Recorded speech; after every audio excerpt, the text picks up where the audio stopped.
Om Widimastu, Om Swastiastu, Om Anobadra Kratawiyanto Wiswata. Semua tidak ada halangan, semoga dalam keadaan baik, dan ya Tuhan semoga pikiran yang baik datang dari segala penjuru. Hari ini satu kebahagiaan yang luar biasa, sebab bisa bercerita tentang kehidupan Resi dari masa kecil sampai sekarang sebagai pendeta. Kalau lihat asal mula Resi lahir di Yembang Kaje, sekarang desa Yembang Kaje, ada tepatnya Munduk Anggrek Utara. Masa kecil dilalui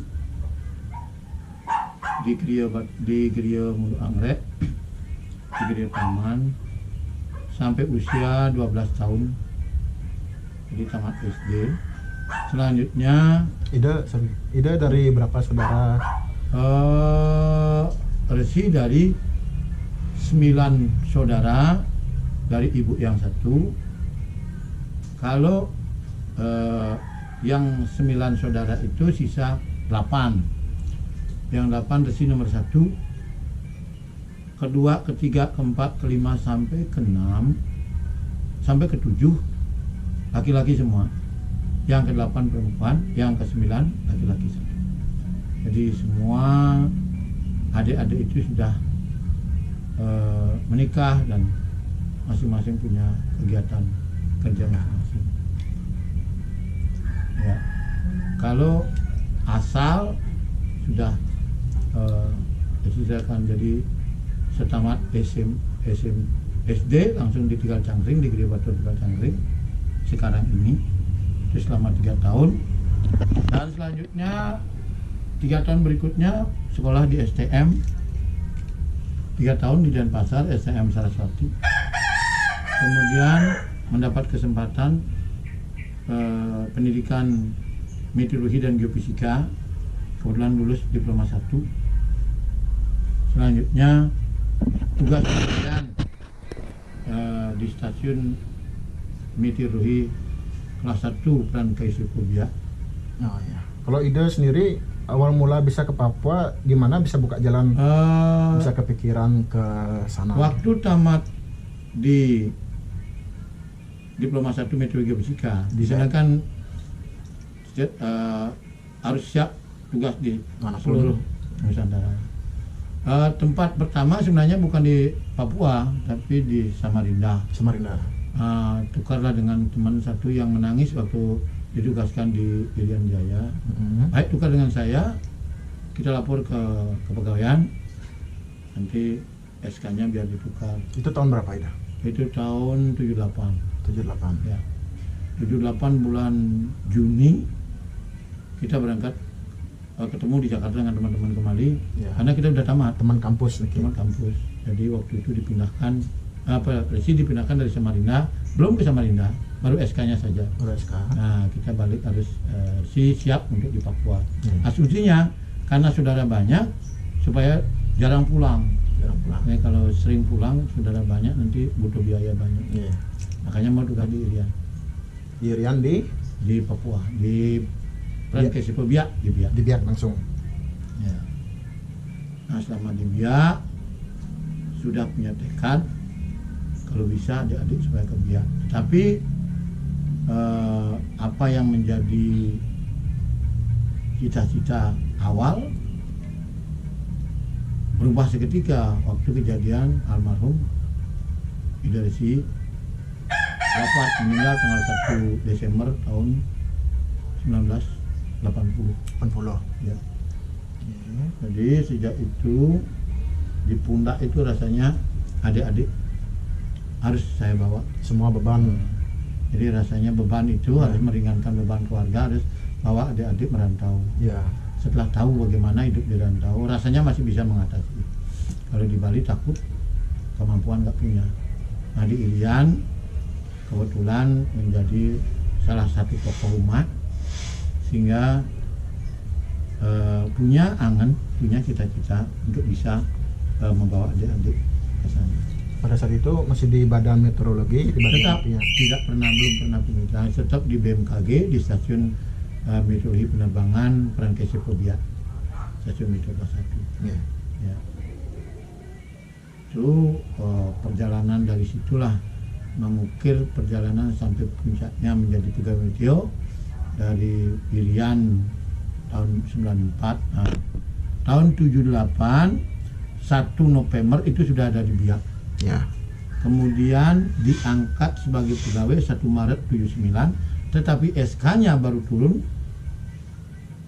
tahun 80. Tahun 80. Agustus tahun 79. 79 itu baru SK-nya turun dan menerima gaji rapelan 81.100. Sampai apa itu?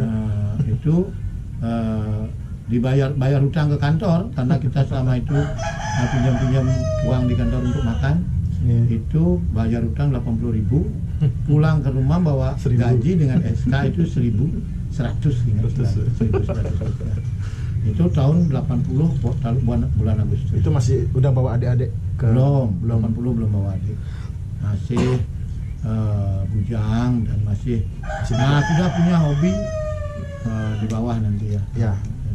Jadi waktu perjalanan karier meteo itu sampai tahun 94 Agustus.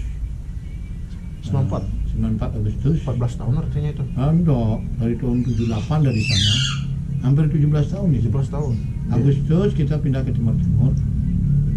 Dari Timur sampai 94 sampai 98 Agustus lagi pulang ke Bali. Karena situasi keamanan sudah mengkhawatirkan. Di negara Jemberana ada stasiun klimaton yang belum ada orang. Minta mohon izin saya bisa mengoperasikan stasiun Jemberana. Disetujui, berangkatlah ke Bali, dan di Bali diberikan surat penunjukan untuk memulai stasiun klimatologi negara. Kalau nggak salah bulan September mulainya tahun 78. Tahun 98. Dari tahun 98 operasional sampai tahun 2002 sudah mulai diperbantukan sebagai rohaniawan atau pemangku di Pemda Jemberana. Jadi kurang lebih 4 tahun aktif di meteo. Kemudian diperbantukan sementara di Pemda sebagai pemangku di Puro Miti Praja. Kemudian tahun 2002 mendapat petunjuk untuk menjadi pendeta, dikasih batas hanya 2 tahun. Sehingga 2004 tepatnya, yang kebetulan dari proses macam-macam, ditunjuklah waktu yang baik menurut petunjuknya pada tanggal Ping 3 Sasi Kedase yang jatuh waktu itu bulan Maret, tepatnya 23 Maret. Dan hal itu luar biasa sekali, tidak sengaja kok tanggal 23 Maret itu adalah hari meteo sedunia. Kebetulan Resi sendiri belajar tugas di meteo sejak umur 19 tahun sampai usia 46 tahun. 46 tahun itu sudah jadi mangku di Pemda dan dilantiklah menjadi pendeta mulai dari 23 Maret 98 sampai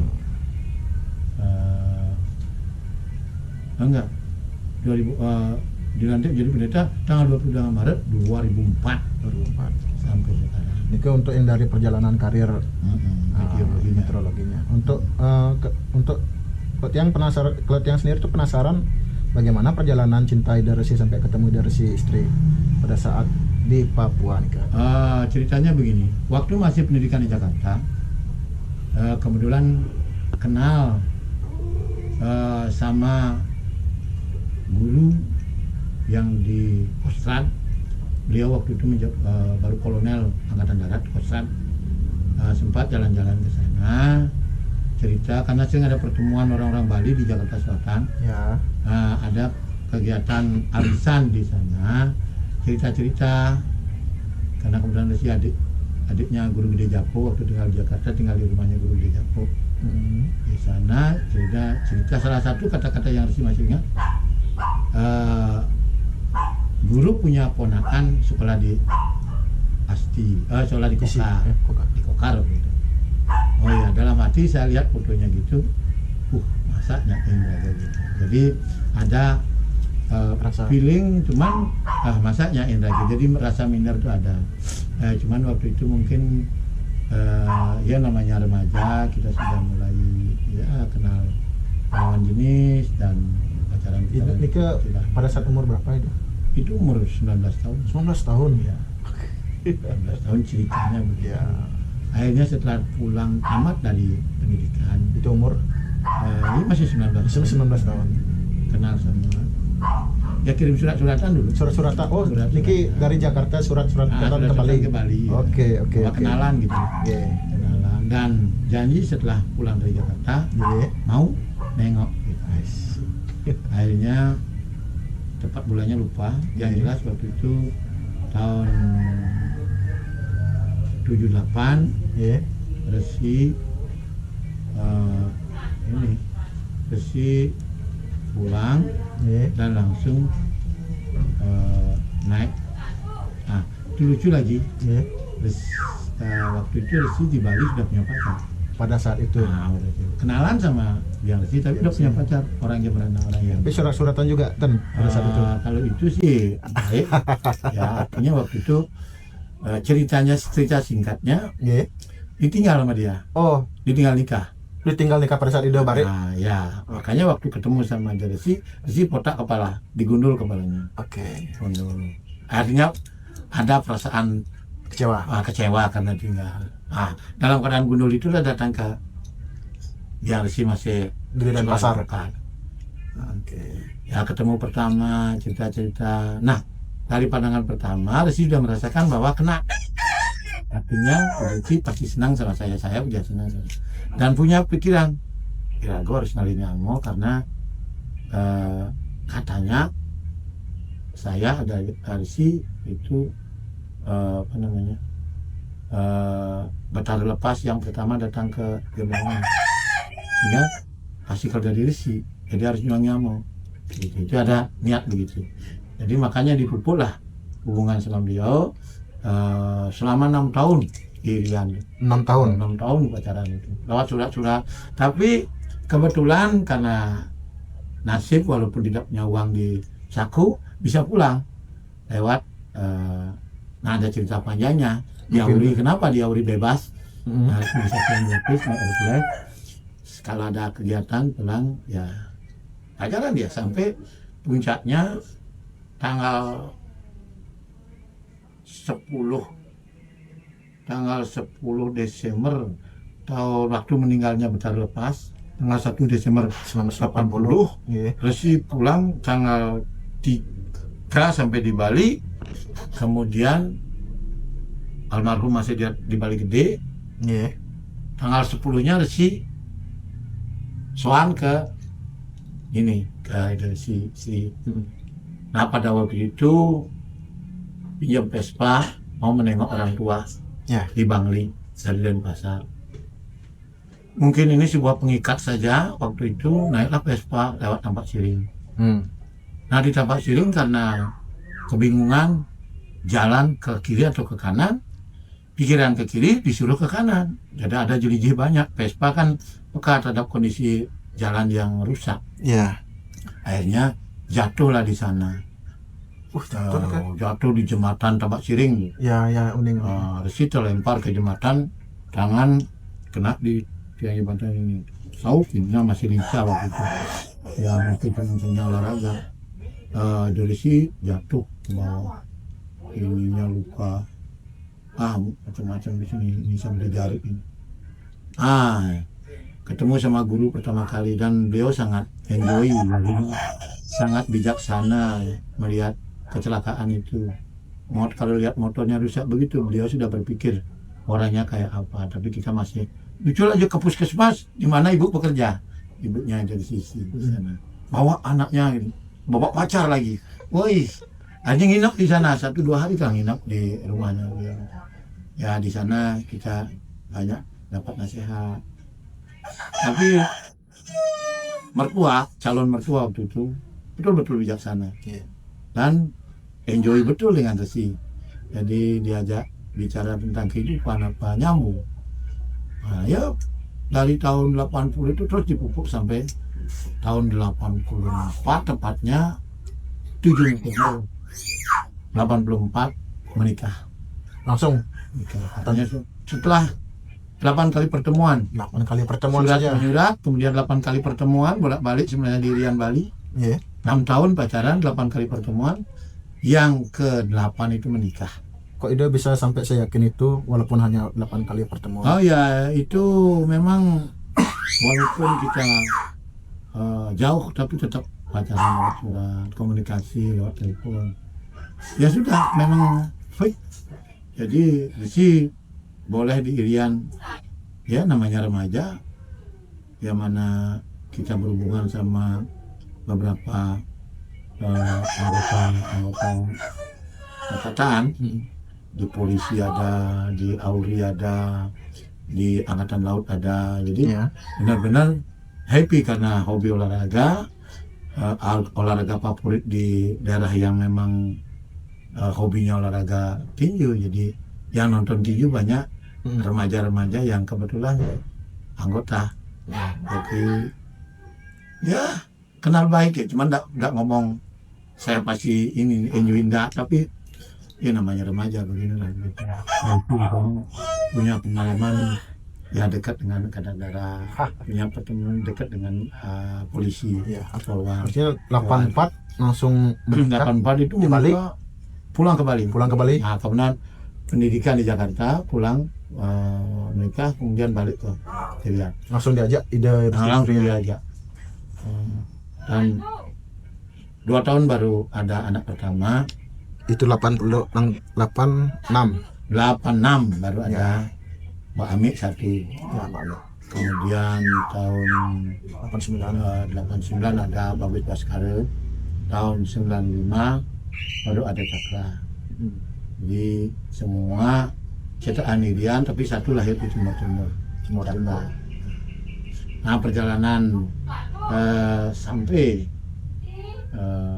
saat ini 3 anak sudah bisa mandiri, kecuali yang terakhir setengah mandiri. Ya.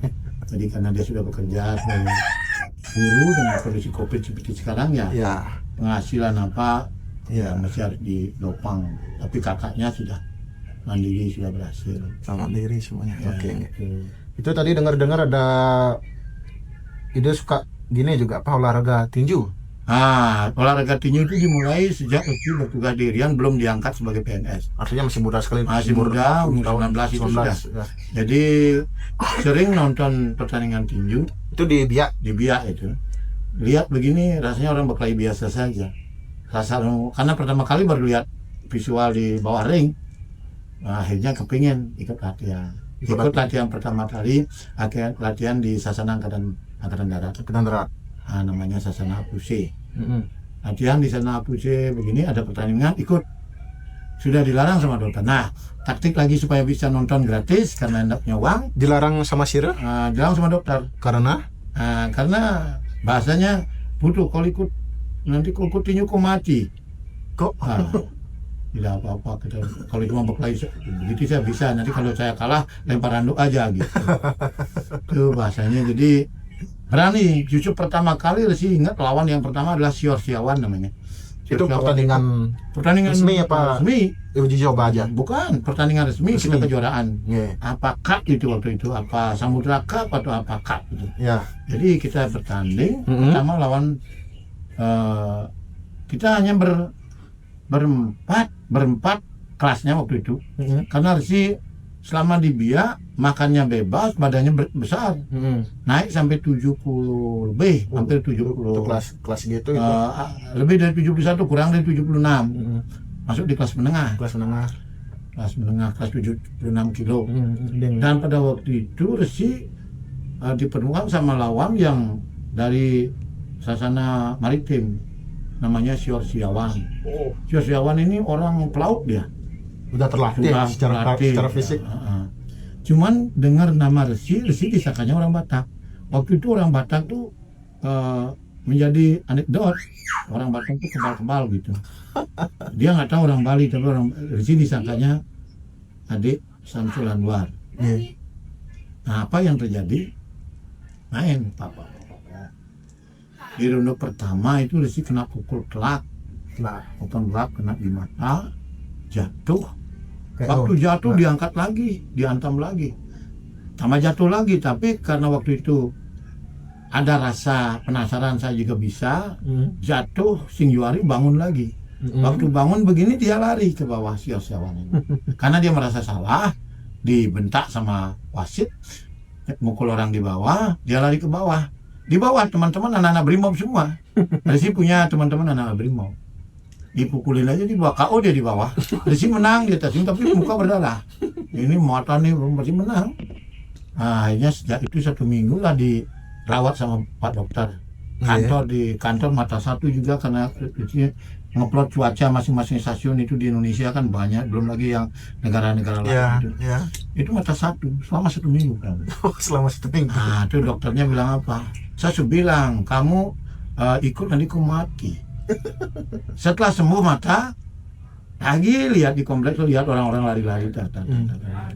Nah, akhirnya Andi dari Sasana Apusi waktu itu masuklah ke Sasana Angkatan Darat. Nah, namanya Sasana Tidira. Di sana main. Begitu pertandingan main terus bisa sampai masuk final. Nah, dari perjalanan main di Sasana Tidira ini ada pelatih benteng angkasa namanya Pak Karel Ranwarin. Dia juara Eropa, tinggi amatir juara Eropa, dia kelas terbang. Namanya Karel Ranwarin. Ngelatih Sasana Auri dia. Dia ngomong sama Resi, Putu, kalau kau main di Sasana saya, kau tidak akan bisa dikasih tidur sama mereka. Kau main di Sasana saya, pindah aja Sasana itu. Singkat cerita, pindah Sasana. Tekunlah berarti di benteng angkasa. Nah, itu berarti di benteng angkasa. Sejak itu tidak masuk final. Lama perjalanan karir, berapa kali pertandingan di Biak itu. Ada yang drop. Dari tahun waktu itu tahun 79 ya. Dari 79 sampai 84. Nah, kurang lebih 5 tahun masih main. Kejuaraan daerah ikut, kejuaraan terus Panglima Cup. Itu mewakili Sira. Mewakili Biak. Yang menarik, nah itu ada yang menarik. Pada tanggal 16 Februari tahun 1981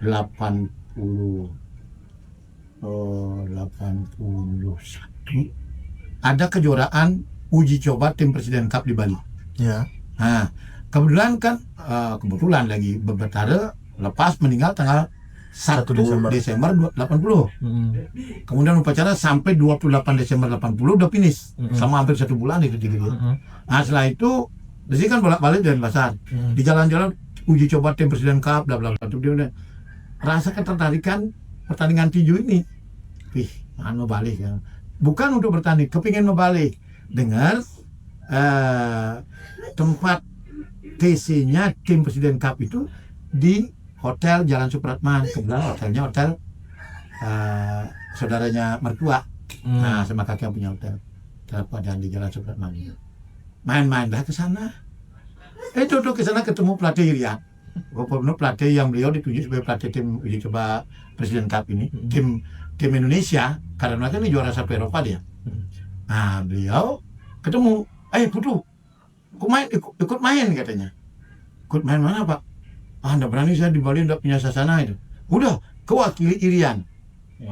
Apa yang bawa? Oke. Kalau begitu bisa Pak? Bisa. Baru pemanasan dulu di sini. Nah, latihan di Daniel Bahri punya Sasana. Di sana Resi bolak-balik latihan, belajar duel dengan si Adi Suandano, duel dengan siapa namanya, Francisco Lisboa, Alexander Wasa gitu, masih ingat. Itulah diajak main untuk mempersiapkan diri main Iya. uji coba ini. Nah, pertandingan jadilah pertandingan. Ya. Nah, mulai lawan NTB. Si lawan NTB, Ya. puji Tuhan menang angka. Kemudian lawan dari Timur Lucas Lopez menang lagi, menang angka. Kemudian terakhir masuk final lawan Marinir Bina Satya Sasana Bina Satya Jawa Timur Angkatan Laut punya. Atletnya juga Pratu Marinir Sapari Suaryanto itu namanya. Ingat sekali. Hafal sekali itu. Ya karena hobinya di situ. Wah, Resi punya pelatih ngomong begini, Putu, sebentar kau malam ini kau bisa KO. Kenapa? Dia sudah 2 kali menang KO. Jadi lawannya si Marinir sudah 2 kali menang KO dia bilang. Terus makanya Pak. Nah, satu-satunya cara untuk kau bisa bertahan, bikin pukulan kejutan. Gimana Pak? Secepatnya setelah wasit bilang bok, kau harus pukul dia. Ingat sekali sih perintahnya. Boktak, harus pukulan kamu masuk. Tidak boleh tunggu terlalu lama, jangan terlalu mundur rendah. Wasit bilang bok, begitu pukulan kamu harus mendarat. Pas carilah dia punya rahang ini. Pada Siap, saat pertandingan. Pak. Ya. Mulai pertandingan. Nah, masuklah salaman. Wasit bilang si belum beranjak jauh. Nah, begitu wasit bilang box, langsung lepas pukulan dan Marinir itu jatuh. Serangan kejutan. 2, ya 3, 4, 5, 6, 7, 8 dia bangun dia. Bangun lagi. Wasit langsung gini-gini wasit dipanggil lagi. Pok, langsung tepat pukulan lagi kena. 2 kali dia jatuh. Hitungan lagi 1, 2, 3 sampai 6 hitungan, sampai 8 dia udah bangun lagi. Masih sanggup. Setelah 2 kali jatuh jual beli pukulan sudah wah. Di sanalah Resi duel habis-habisan ronde pertama itu. Nah, isi leading ronde pertama karena 2 kali menjatuhkan dia juga. Ya walaupun mukanya sudah memar-memar itu ronde pertama. Ronde kedua jual beli lagi. Tak tahu ronde kedua ini siapa yang menang sebenarnya. Ronde ketiga habis. Ini sudah tinggal baku peluk. Ya, sudah tahu lah, sudah habis napas ini. Pukul 1-2 peluk dia, pukul 1-2 peluk dia, bla. Akhirnya sudah ya sampai akhir bisa. Ronde ketiga habis, keputusan menang angka. Puji Tuhan juara 1 pertama kali membawa kejuaraan juara 1 Presiden Cup. ya uji coba uji coba juara 1 kelas ringan junior. Pasukan junior. Jadi itu masih umur yang 20. bertanding itu yang senior, yang bertanding untuk Presiden Cup yang senior, yang Resi dapat junior. Kelas junior. Kelas junior ya. Itu umur 20 kan. 20. Padahal sebenarnya hitungannya nggak junior sih, termasuk senior karena di atas 19 tahun udah senior. Tapi dilaporkan junior oleh pelatih. Ini mungkin dicuri umurnya kah. Akhirnya sudah. Waktu itu dapat kesan yang menarik dari Daniel Bahari. Ngapain kau mewakili Irian? Kau main di sini di Sasana Bali. Daniel Bahari itu. Ada bapak saya punya makanan di sana. Akhirnya pokoknya tidak bisa lah di Bali kita tarik Irian. Berjalan terus di karir tinju ini. Akhirnya selama perjalanan waktu Pak Karol dipindahkan ke Jayapura dari Bia, sehingga Auri tak punya pelatih. Tidak melatih di Auri. Sebenarnya yang dilatih masyarakat itu. Nah suatu saat tahun kalau nggak salah ya sekitar tahun 82 itu Resi dilirik sama Kopasgat, pelatih Kopasgat. Resi sering main-main di sana di pasukan itu mereka lari belajar silat apa segala macam. Nah terus dari komandan bilang ada yang hobi tinju juga gitu. Ada orang Jawa juga, ada orang Irian terutama tangga tangan, orang Timur itu bilang. Nah terus ditawarin Resi mau jadi pelatih tinju di Paskap. Wah mau sekali, bangga rasanya. Oke siap. Nah itu yang Jawa Pak Slamet namanya, yang Pak Slamet punya Sueri. Kelas berat ya Sueri. Nah kemudian masyarakat NTB, NTT, kemudian sama orang Irian, ada beberapa orang. Ini pasukan ini.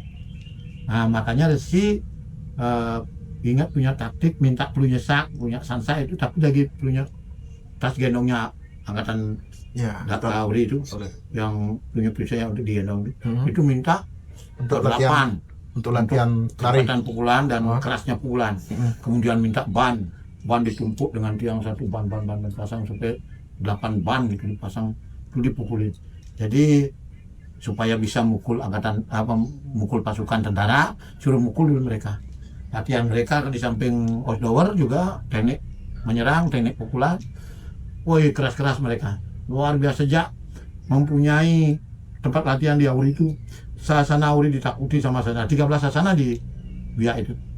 Apuse, Adidira, sasana Benteng Angkasa, kita pun di Benteng Angkasa. Kemudian sasana Mambruk, sana apa banyak, ada 13 sasana. Sasana maritim, sasana polisi punya. Artinya tidak, walaupun tidak berkarir di dunia permiliteran, tapi di situ. Nah, tapi kenal sama pasukan. Kenal. Di samping itu juga di pasukan ini sih menjadi pelatih mereka sih punya taktik. Yang main kita punya otak. Ingat pesannya Pak Kadang, dalam tinju kita harus mengedepankan otot, otak, dan watak. Otot kamu bisa latih, watak itu bawaan kamu, otak kau mainkan, kuasai lawan. Nah itu pesannya beliau. Jadi kemudian ada olahraga seni bela diri. Jadi di tinju harus tahu seninya, harus tahu bela dirinya, harus tahu.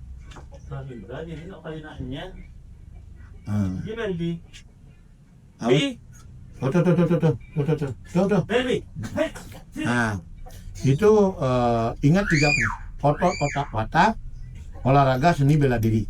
Ini di tinju didapatkan.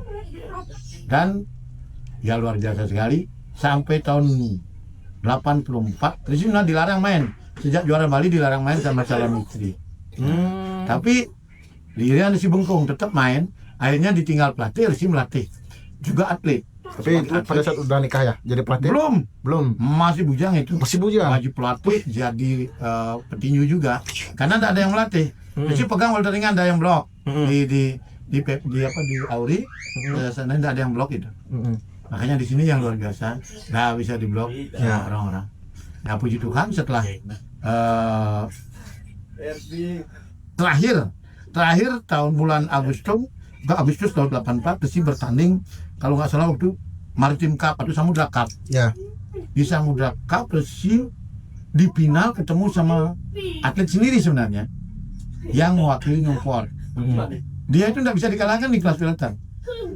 Tapi waktu itu Resi memang punya kenangan luar biasa, mengalahkan atlet ini di jalan cepat. Nah kemudian pertandingan tinju asumsinya dia mengalahkan Resi. Waktu itu, tapi beda. Alam mungkin memprediksi lain. Waktu main ronde pertama dia sudah luka. Sudah luka besar, namanya pestus Baransano, atau sering dipanggil pestus mayor. Dia itu tidak ada yang mengalahkan petinju. Petinju Irian tidak ada yang mengalahkan dia. Tapi Resi kalahkan dia. Technical knockout. RSC. Reprise stop. Apa ini kak? Istilah bahasa Indonesia? Bahasa dihentikan karena cedera. RSC istilahnya. Nah dia menjelang pertandingan terakhir sih main tuh.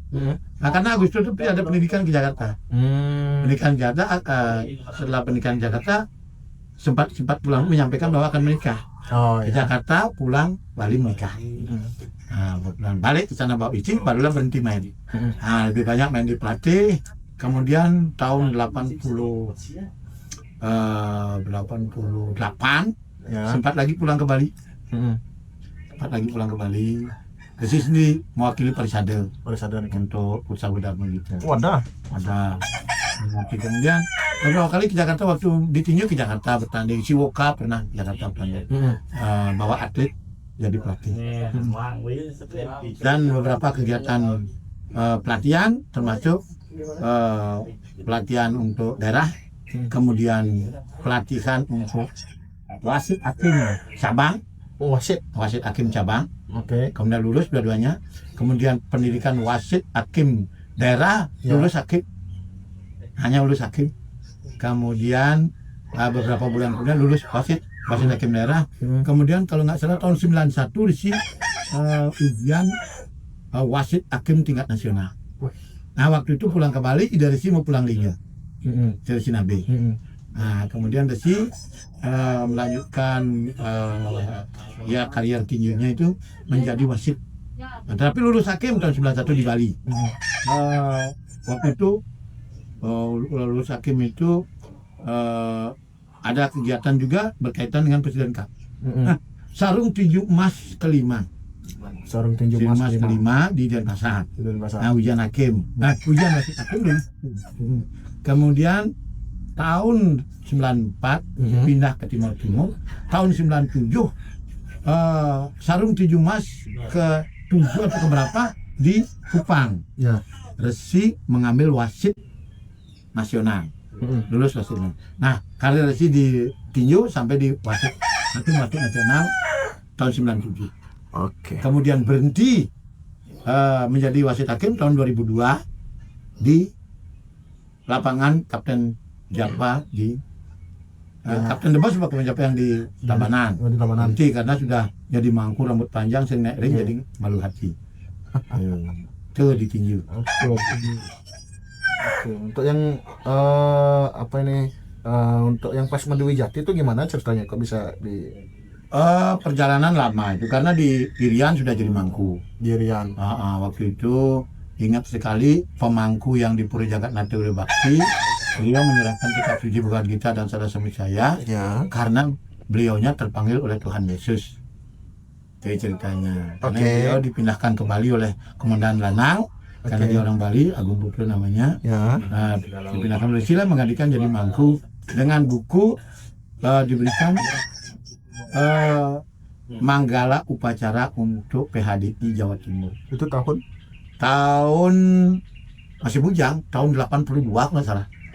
82. Mereka jadi petinju, diangkat menjadi jadi mangku lah. Oleh komandan yang angkat itu sebenarnya. Masuk Mawinten. Komandan.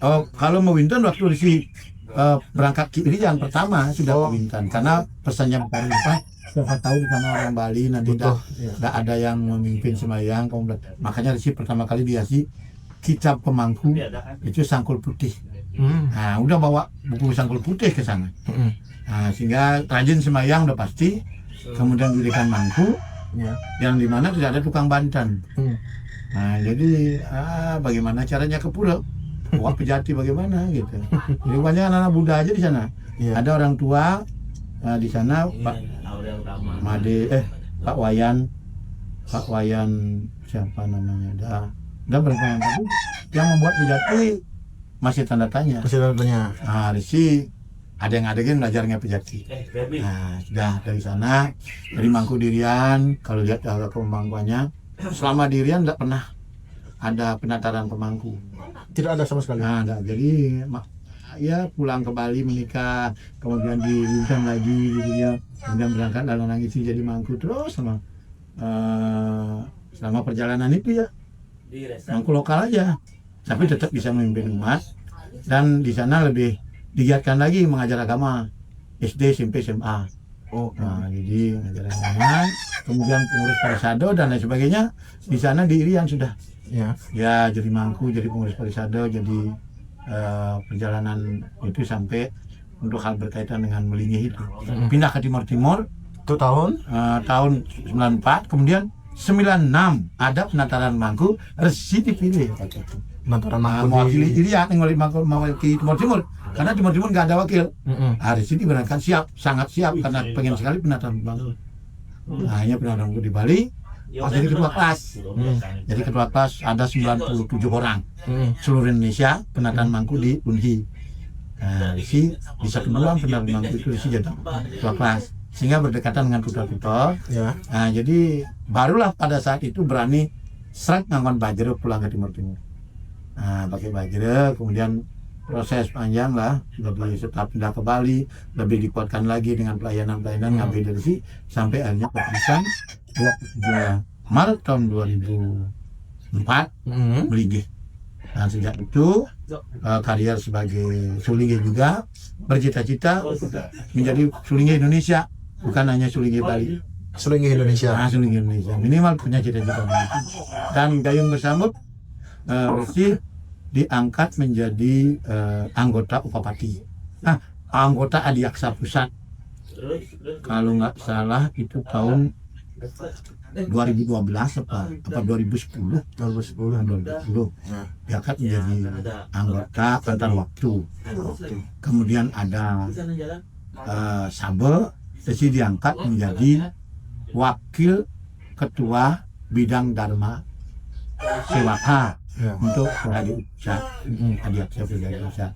Dan sejak itulah Resi berangkat ke daerah-daerah. Kalau nggak salah Resi 2005 sudah mulai ke Manado, 2006 mulai ke Lampung, dan selanjutnya udah mulai. Nah begitu diangkat menjadi wakil Adiaksa Pusat, bidang Dharma Sewaka, tambah kencang lagi. Artinya nggak cuma Sebali aja itu ya? Oh, enggak, seluruh Indonesia. Itu memang ditugaskan. Ditugaskan Resi dengan Resi yang punya mau berangkat kemana, minta surat kepada Parisade untuk bisa diizinkan melakukan kegiatan.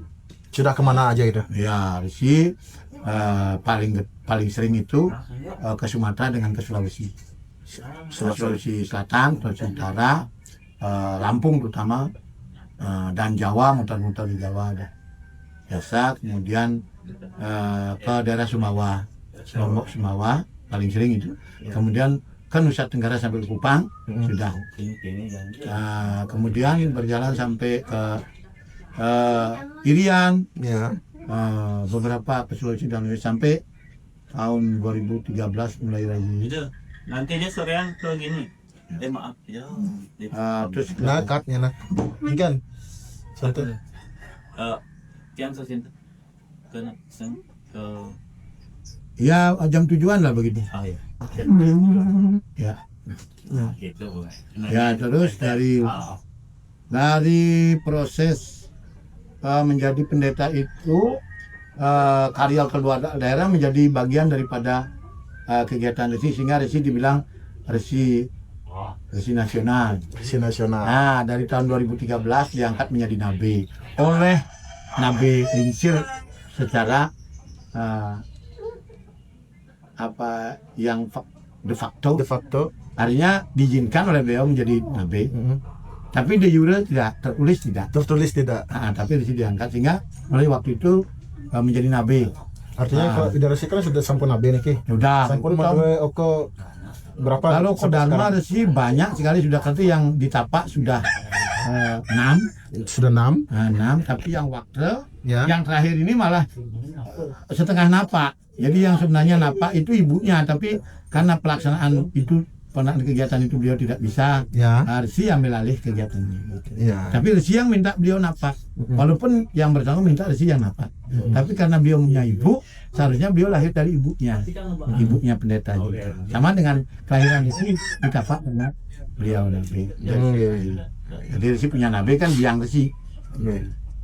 Dan itu sampai sekarang sudah yang terakhir tanggal 2 September tahun 2020 dalam kondisi COVID, Resi berangkat ke Sulawesi Utara, ke Bolaang Mangundo, ke Desa Wadiagung. Di sanalah lahir satu putra Damarsi yang bergelar Ida Panditempu Acarya Waisnawa Yoga Putra Nada. Itu artinya Okal Nida sampai ke nomor yang 7. Akhir nomor 7 jadi 7. Tapi di luar itu ada waktu-waktu berapa sulingnya sudah. Yang sudah jalan. Siap. Kalau nggak salah waktu paling tidak ada 6 ke 7 waktu juga. Jadi kalau dihitung itu putranya Resi sudah lebih dari 12 orang. 12 orang. Kalau yang tapak cuma 6, terakhir Resi tapak 6.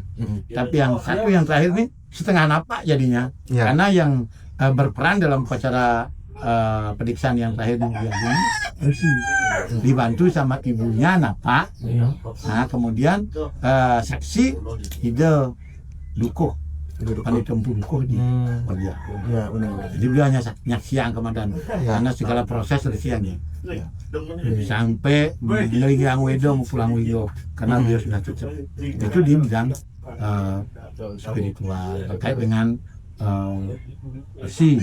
Tapi untuk menjadi Resi tentu tidak sebegitu gampangnya. Jadi Resi mulai proses belajar kediaknikan, Kisin Lanban di Irian itu berkait dengan kegiatan itu ada pelangi, ada apa lagi, banyak lah, terutama bela diri paling banyak di sini. Bela diri. Bela diri sih banyak sekali pelajari. Tapi yang paling getol di tinju. Kalau awal si bela diri, saya diri dulu Ya. 2 tahun, kemudian kempo 6 bulan. Ya. Nah, berangkat kirian inkai. Inkai, Iya. karate. Nah, sambil berjalan, tinju berjalan, inkai berjalan. Kemudian taekwondo. Taekwondo. Oh, di taekwondo.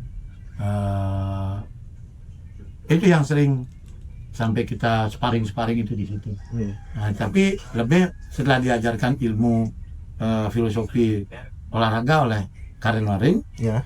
olahraga seni bela diri, Ya. otot watak di sana. Jadi belajar itu tidak hanya untuk bela diri, jadi bagaimana seninya bertinju, Ya. dan itu olahraga lain, Ya. itu namanya ditinju. Jadi sering mengajarkan anak-anak bagaimana kita terhindar dari pukulan dan menyerang dengan tepat. Ya. Gitu. Cepat, tepat, otomatis. Jadi sasaran tepat, tidak perlu keras, Ya. ditambah kecepatan. Ya, tepat, cepat, nah, cepat, tepat, gitu. Jadi cepat, pukulan kita tepat sasaran. Keras bukan menjadi ukuran. Coach Kamantan, itu aja kayaknya untuk sekarang yang kita bahas bagaimana biografinya ada. Ya, Mungkin kedepannya bisa kita bahas untuk bagaimana pendalaman agama yang oh ya, sesuai baik. sesuai agama Hindu. Ya baik. Hal yang Yes. keinginan. Gimana kata penutup enak? Oh ya, untuk Ide langsung. Oke, suksma guaning sampun dauk untuk part 1, makanya harus ditutup dengan Paramasanti. Om Tanti. Sampai ketemu di lain kesempatan. Oke.